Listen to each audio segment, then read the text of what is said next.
Alors, c'est pour ça que j'aimerais bien parler avec toi oh, sur le thème de l'hydrogène.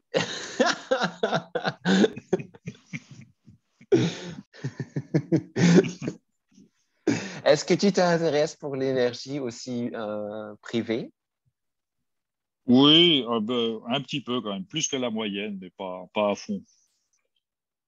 et la technique plutôt? Aussi, oui, oui. Et tu aimes les motos et les voitures? Oui, dans les voitures, ça ne m'intéresse pas du tout. Et dans les motos, c'est pas la technique qui m'intéresse, c'est plutôt les voyages à moto. Mais si tu veux dire ça pour ma fiche de présentation. Mais non, si tu veux me présenter, il faut me présenter comme un traducteur. Si je t'offrais un électrolyseur pour tous, est-ce que tu le prendrais? Ben, je ne sais pas quoi en faire pour l'instant. Je n'ai pas la voiture, je n'en ai pas l'utilisation. Mais pour l'idée, c'est super, ouais. Alors, l'utilisation la plus facile, ça s'appelle chauffage catalytique. On utilise ça avec le gaz naturel. Et le gaz naturel, c'est CH4. Oui. Alors, Mhm, c'est quatre mhm. fois hydrogène et une fois carbone C'est le dans le méthane. gaz. Mhm, Euh, le chauffage, on a une bonbonne ou une bouteille de gaz. Devant, on a une éponge de catalyte de platine. Il n'y a mhm, pas beaucoup de platine dessus, mais en tout cas, alors c'est un truc qui coûte à peu près 150 euros. Il est sur des roues. Tu peux mettre la bouteille derrière. Devant, tu as l'éponge et tu prends maintenant, au lieu de prendre le gaz fossile, tu prends ton gaz hydrogène et dans ce cas-là, tu n'as même pas besoin d'utiliser l'ignition, le mhm, feu, parce que l'hydrogène directement, quand ça touche le platine et il y a de l'air autour, ça va chauffer à fond, ça va être rouge. Et comme ça coûte presque rien. Tu peux l'utiliser tout de suite. Ça a mhm, 4,5 kilowatts de puissance. Ça veut dire mhm. que tu peux chauffer un grand salon euh, qui est à peu près isolé pour rien. Et en plus, tu n'as pas le carbone dans l'air. Et ça, c'est Mhm. l'utilisation la plus facile pour 150 euros. Que faire avec du gaz? Mais pourquoi ces chauffages-là ne sont pas en vente libre si c'est si facile à utiliser? Parce que, Ben si, ils sont en vente libre. Là, mets sur Google Katalytofen. Et il y a même mhm. une marque allemande où tu peux acheter ce truc. Simplement, il faut acheter les bouteilles d'hydrogène, normalement. Ben, d'acheter les bouteilles d'hydrogène, c'est très, très cher. De le faire, c'est pas cher. Mais tu payes 100 euros par kilogramme d'hydrogène quand tu l'achètes chez un fournisseur de gaz. 100 euros par kilo. 100 euros? Ah bah 100 dis donc. euros. Et Mhm, là, tu dois encore payer la bouteille. Hein. La mhm, bouteille, c'est encore une fois 100 euros pour 10 litres. Alors, ça vaut pas le coup. Mais si tu le fais toi-même, tu te payes deux bouteilles. Une pour la mhm, remplir et une pour l'utiliser et tu as du mhm. gaz. Bon, alors on a la grande question, que faire avec l'hydrogène? Alors maintenant, je te demande encore une fois, si tu pouvais faire ton propre gaz et plus acheter le gaz, est-ce que tu le ferais? Bah, je pense que ce serait intéressant à étudier, c'est sûr. Oui. Si tu pourrais faire le plein pour ta moto à la maison, pour Ouais, ce serait beaucoup plus intéressant, je pense. De commencer avec des voitures ou des véhicules utilitaires. ce que je réfléchis en ce moment, de m'acheter une Skoda avec moteur CNG, J'ai une Compressed collègue qui a, Natural Gas. j'ai une collègue qui a fait ça, qui l'a acheté, la Skoda avec CNG, ouais. Et on est super contente. Ah, dis-moi, raconte-moi, je veux tout savoir. Je ne sais pas du tout, j'ai fait une fois, elle m'a transporté une fois pendant 3 kilomètres et elle m'a expliqué ça. Je ne savais même pas que ça existait sur le marché. Et c'est bien parce que la voiture, elle sort d'usine toute préparée. Et elle dit, il y a un petit réservoir d'essence qui a 5 litres à peu près pour pouvoir trouver une station-service de gaz. Et sinon, elle roule toujours au gaz. Alors, elle a un bouton pour changer entre le C'est gaz et automatique. C'est la voiture qui gère tout seul. Toute seule. et combien de kilomètres est-ce qu'elle peut faire Ah, je sais plus avec le gaz? exactement. C'est un peu moins que l'essence, mais c'est pas mal du tout. C'est entre 200 et 300 kilomètres. C'est pas mal du tout. Alors, si C'est- c'est 300 kilomètres avec le gaz comprimé, ça sera 100 kilomètres avec l'hydrogène. Est-ce que Mhm. ça serait assez pour toi? Oh, bah, pour la plupart de mes besoins, oui. Bon, retournons à nos moutons. Ok. Question numéro un. Quel est le rendement d'un électrolyseur à MEP? Ça veut dire combien de gaz je reçois pour une certaine quantité d'électricité. Cette électricité, elle peut venir des panneaux solaires. Alors, elle est peut-être gratuite, mais une kilowattheure d'électricité ne fait pas une kilowattheure en valeur de hydrogène parce que, bien sûr, comme dans tous les processus, il y a des pertes et l'électrolyseur, il chauffe. C'est la résistance dans les plaques. Alors, l'efficacité est entre 50 et 60%. Combien d'électricité faut-il pour produire 1 kg d'hydrogène? Kilo d'hydrogène, ça a une valeur énergétique de 33 kWh, ce qui est beaucoup, mais un kilo, c'est aussi un grand volume, c'est 11 mètres cubes à pression atmosphère. Si tu veux faire de l'électricité avec de l'hydrogène, tu as besoin d'une pile à combustible. Cette pile à combustible aussi, elle a des pertes. Les bonnes piles à combustible sont à un rendement de 60%. Alors, avec 1 kg d'hydrogène, tu peux avoir environ 20 kWh d'électricité. D'accord. Justement, en parlant de chaleur, quelle quantité de chaleur dégage un électrolyseur à MEP? Elle dégage la chaleur, mais aussi l'électrolyseur pour tous, on peut aussi l'utiliser. Alors, ce n'est pas une perte parce qu'on a aussi besoin de la chaleur.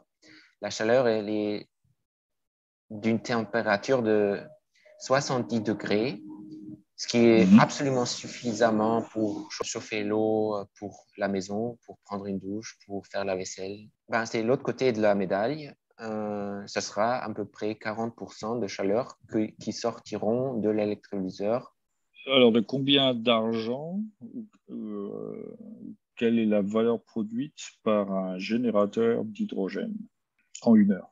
L'hydrogène, il a une valeur parce que si on en a besoin, on doit l'acheter. Et là, on peut le comparer avec trois trucs. On peut le comparer avec une station de service d'hydrogène.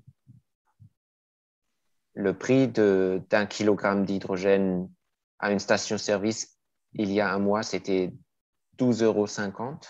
Maintenant, c'est 12,85 €, 3 18 litres. centimes par heure. C'est déjà Mm. bien. Pendant Mm. on dort, on a 18 centimes, on a gagné 18 centimes, ça fait en 10 heures, ça fait 1,80 €. On peut se boire un bon boisson. Une autre manière de le comparer, c'est de le comparer avec une rentabilité classique. Donc, c'est de le Ben, comparer directement au prix de l'électricité.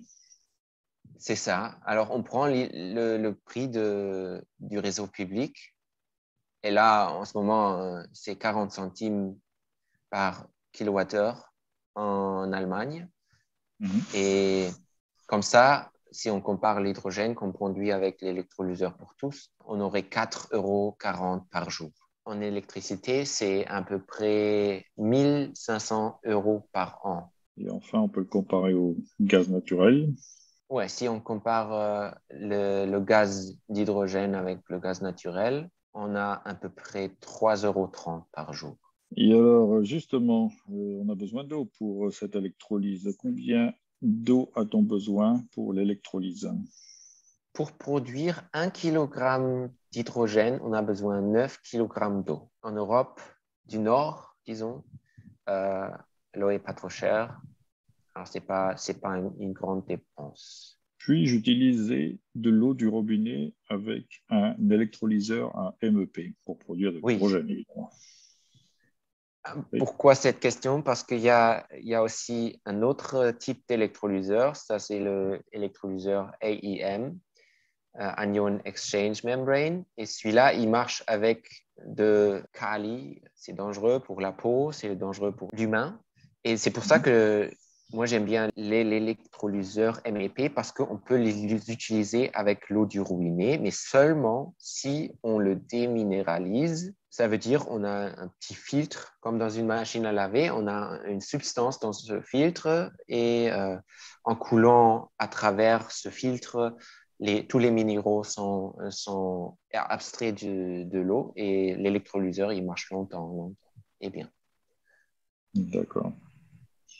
Alors justement, ce filtre s'appelle une résine échangeuse d'ions. Et tu veux te lancer sur la question des coûts d'entretien et de réparation d'un électrolyseur. Quel coût faut-il prévoir? Le fournisseur, il nous garantit 40 000 heures d'utilisation si l'eau est bien bonne et tous les règlements sont acceptés. Est-ce que tu veux savoir ce que ça veut dire, 40 000 heures? Est-ce que tu trouves que c'est beaucoup? Est-ce que tu trouves que c'est pas beaucoup? Ça me semble beaucoup. Il faudrait calculer ça, mais je ne sais pas, une machine qui travaille combien? 8 heures par jour, 10 heures par jour? Ça dépend du système de fonctionnement. Ouais, c'est ça. Ouais. Mm. Bah, ça peut être une vingtaine d'années. Hein? Ouais. Oui, c'est énorme alors. Ça veut dire qu'il faut l'entretenir au bout de 5 ans. C'est pas 40 000 heures, c'est les 5 ans qui prévalent à ce moment-là. Ben, 5 ans si tu l'utilises 24 sur 24. Ouais. Ouais. Mais là, c'est aussi beaucoup de travail. Hein. Oui, c'est beaucoup d'hydrogène produit. Ok, Exact. tu voulais faire une annonce que tu offres 5 euros de réduction. Ah non, j'ai même augmenté. Là, j'ai augmenté, j'ai dit 20 euros pour partager des informations sur l'électrolyseur pour tous avec 100 vues. Réduction sur quoi? Sur l'achat de l'électrolyseur? Exactement. Et là, on vient en dernier prix parce que l'électrolyseur, on peut l'acheter de trois manières. Ça veut dire, si on veut faire de l'hydrogène, on peut l'avoir à trois manières. Manière classique, c'est d'acheter un électrolyseur. Chez nous, c'est pas possible parce que c'est seulement un kit. Alors, si tu achètes les pièces, tu dois le monter toi-même. On offre les cours, mais on, on veut que le possesseur d'électrolyseur pour tous sait s'en servir et sait aussi comment ça fonctionne. Et c'est pour ça que je crois que c'est aussi réjouissant de construire quelque chose soi-même avec ses propres mains. C'est facile comme tout, il y a toutes les pièces. Alors, manière 1, c'est on achète le kit. Manière 2, c'est on peut loyer. Alors, si Le on n'a louer? pas une trentaine de mille euros sur la banque ou une quarantaine, parce qu'on a toujours besoin d'une petite réserve sur la banque, on peut aussi dire pour une petite quantité d'électrolyseur, on veut le loyer. Alors, on paye l'électrolyseur sur 5 ans. Ça veut dire pendant qu'on fait diminuer sa consommation, on paye l'électrolyseur qu'on a déjà et après 5 ans, on l'a payé avec un peu plus pour l'intérêt, mais on l'a pour soi-même. Et pour ça, c'est l'électrolyseur pour tous parce que ça doit être possible pour tout le monde de l'avoir. Et la troisième manière, c'est d'acheter les plans et de vraiment faire soi-même. On peut acheter les plans et on peut venir à notre cours pour quand même regarder si on a bien trouvé les bonnes pièces. Et, ou bien on le fait complètement soi-même. C'est-à-dire que on, on les plans, ils coûtent 300 euros et c'est-à-dire que c'est complètement open source. Olivier, merci beaucoup. Thank you so much for watching. We have to make our living by what we do. We want you to be energy independent. Energy is a gift, and that's what we work for. The only thing we ask you is please give us a like, subscribe to our channel, and push the bell notification button. If you want to see the full tutorial, you can watch it on the Volkselectrolyzer community members area totally for free. You get access to the full electrolyzer mounting tutorial without commercials. You get the international hydrogen price list with all the components you need. Read the newest article and check out our explanatory pictures and schemes. You get the possibility to become a sales partner. Our shared experience and your knowledge is key to the Volkselectrolyzer community. So please consider to become a member under v-electrolyzer.de.